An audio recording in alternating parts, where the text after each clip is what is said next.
for viewers who can't be bothered keeping up with the world of gaming. Here are the biggest stories from the month of May.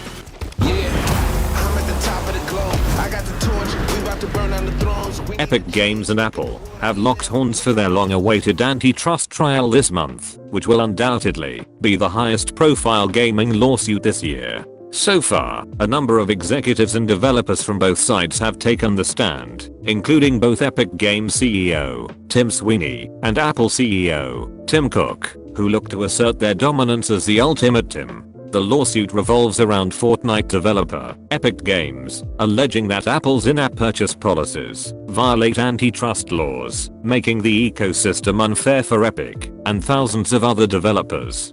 Currently, Apple takes a 30% cut of every in-app purchase made through the App Store, including in-game microtransactions or signing up for various streaming services, such as Netflix or Disney+. While this 30% cut is the same rate imposed by companies such as Microsoft, Sony, Nintendo, and Epic's biggest competitor, the Valve Corporation, Epic argues that customers on iPhone and iPad devices should have access to alternative payment options. Epic had previously implemented a way for Fortnite players to choose how they wanted to pay for in-game items, which circumvented Apple's policies and resulted in Fortnite being removed from the App Store. The spicy part of this lawsuit is how many previously hidden details are now being revealed within seemingly boring court documents. As it turns out, Fortnite made a staggering $9 billion between 2018 and 2019, while Epic Games as a whole racked up an impressive $5.1 billion in 2020 alone. However, as mentioned last month, the Epic Games Store continues to not turn a profit and is expected to run at a loss until at least 2025. Another interesting revelation is that Walmart had been developing a proposed cloud gaming service, currently known as Project Storm, which would allow users to stream from the cloud or download games from a variety of major publishers, including Epic, Steam, Uplay, Origin, Battle.net, and the Bethesda launcher.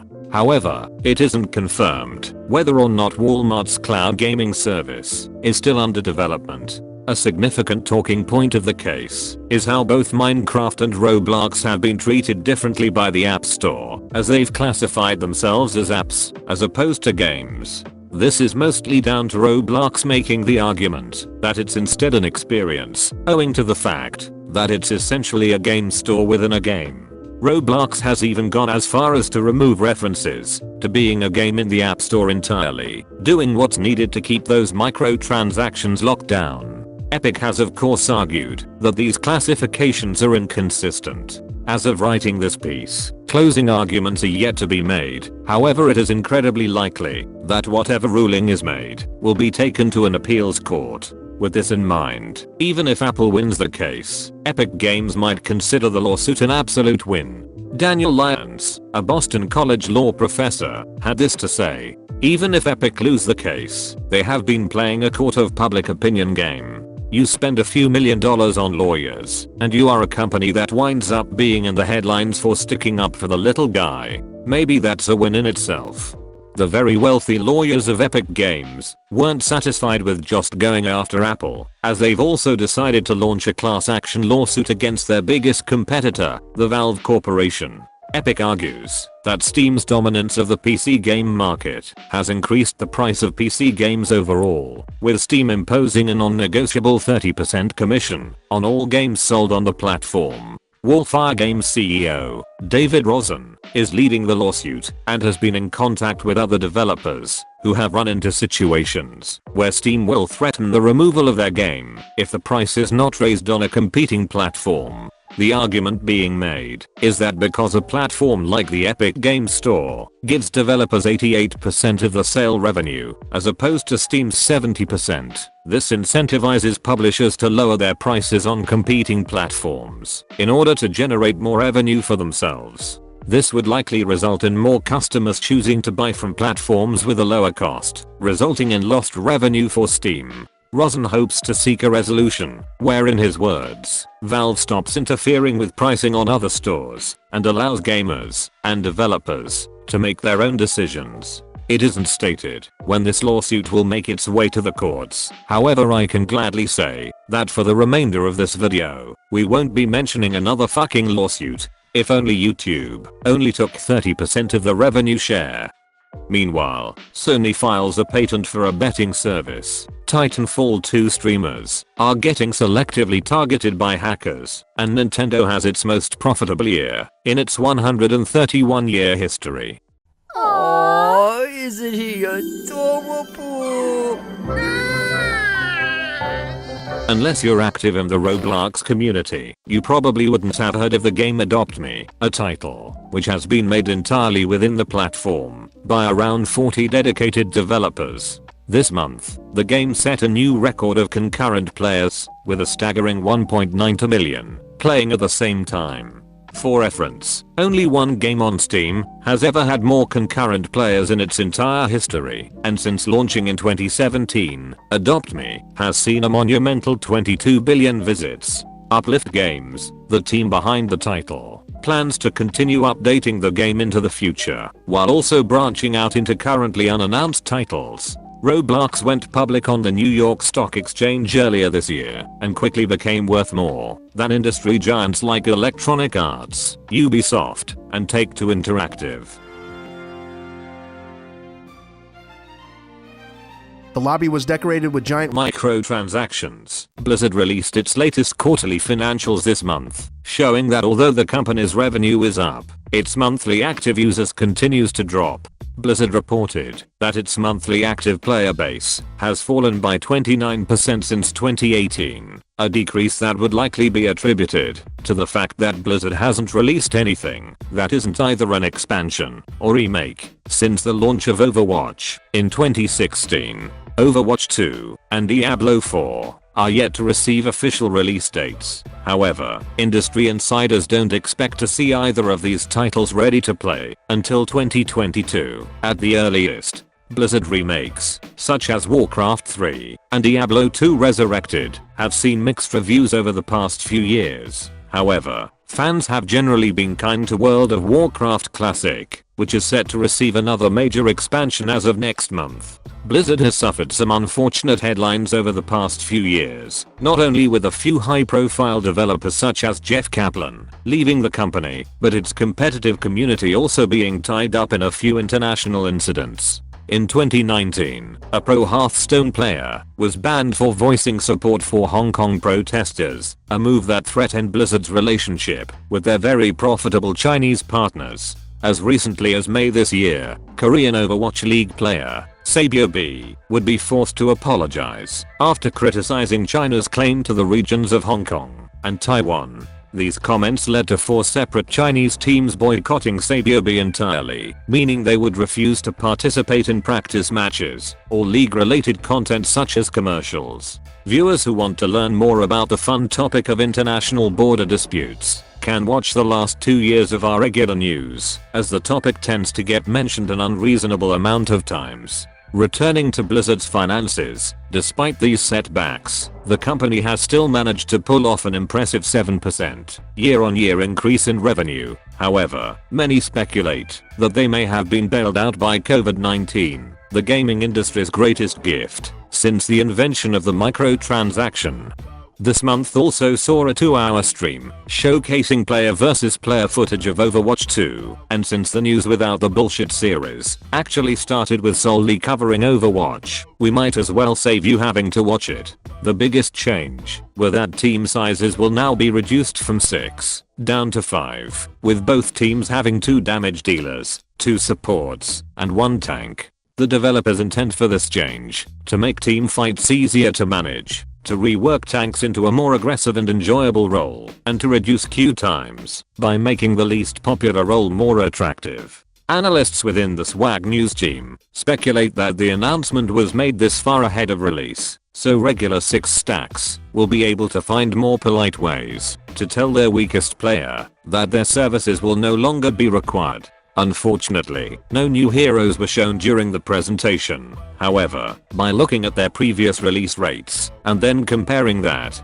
to how long the game has gone without a new hero, using some quick math, we can predict that if the game were to launch in the middle of next year, the prophecy is true.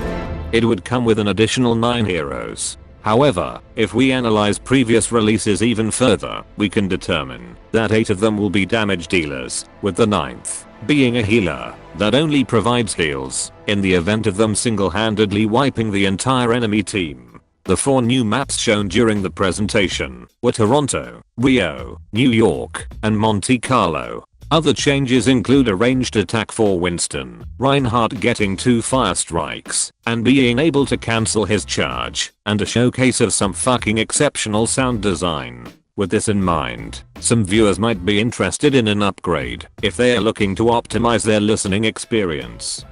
If you're looking to listen to music on the go, but don't want to blind the outside world with your RGB headset, then Raycon's wireless earbuds might be what your life is missing. I've owned my pair of Raycons since the start of 2020, and I absolutely haven't been disappointed, as the case is small enough to fit in the palm of my hand, and the 6-hour battery lasts long enough to listen to Rick Astley's Never Gonna Give You Up 102 times. Not only will their excellent sound impress you with their skeleton rattling bass, but once you try Bluetooth pairing wireless earbuds, you'll refuse to ever be a slave to wires again.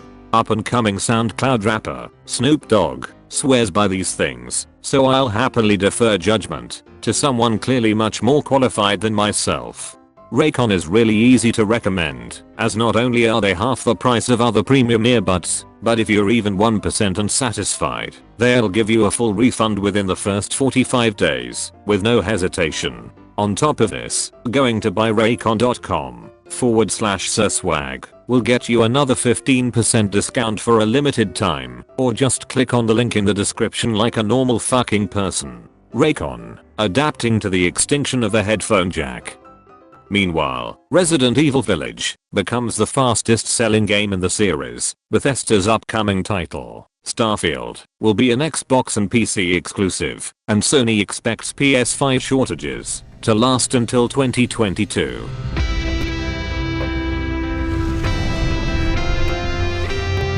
For our feel-good story of the month, EVE Online players have made headlines for something other than just destroying hundreds of thousands of dollars worth of ships in insane faction conflicts. This time, players of the space MMO have saved scientists 330 years of COVID-19 research by participating in the Project Discovery minigame, which was launched 1 year ago. Project Discovery is referred to as a citizen science project, which essentially means that anyone in the wider community can participate in assisting scientists with projects that require basic human input. Scientists worked with the EVE Online development team to implement the COVID-19 project seamlessly into the game, allowing players to earn in-game rewards for their participation. By partaking, players are providing data to scientists and machine learning AI, which helps them better understand how the immune system is impacted by COVID-19. Artificial intelligence can be incredibly effective at performing specific tasks, but it must first be trained by humans, like the 300,000 who participated in the minigame. Medical genetics professor at the University of British Columbia, Ryan Brinkman, stated that not only will this data assist with COVID-19 research, but it will also accelerate other areas of study. The project has earned the EVE Online team a nomination for a 2021 Webby Award, adding to the game's long history of assisting academic research, most commonly related to its mostly unregulated player-controlled economy. It's the hope of Professor Brinkman that this kind of player-driven research will become more common in other games. We at the Swag News team couldn't agree more.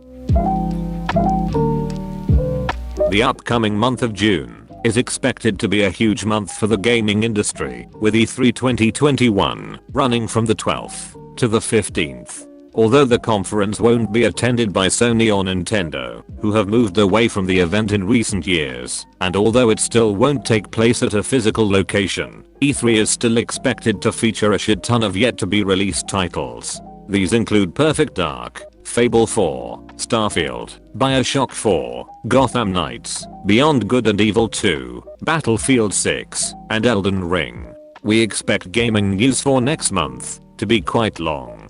In terms of new releases, May saw the launch of Resident Evil Village, Hood Outlaws and Legends, Mass Effect Legendary Edition, Subnautica Below Zero, Deathloop, and Biomutant. June is set for another solid lineup of game launches, including ESO Blackwood and World of Warcraft: The Burning Crusade Classic on PC, Chivalry 2, Final Fantasy VII Remake, Ratchet & Clank Rift Apart, and Guilty Gear Strive on PS5, and Mario Golf Super Rush on Nintendo Switch.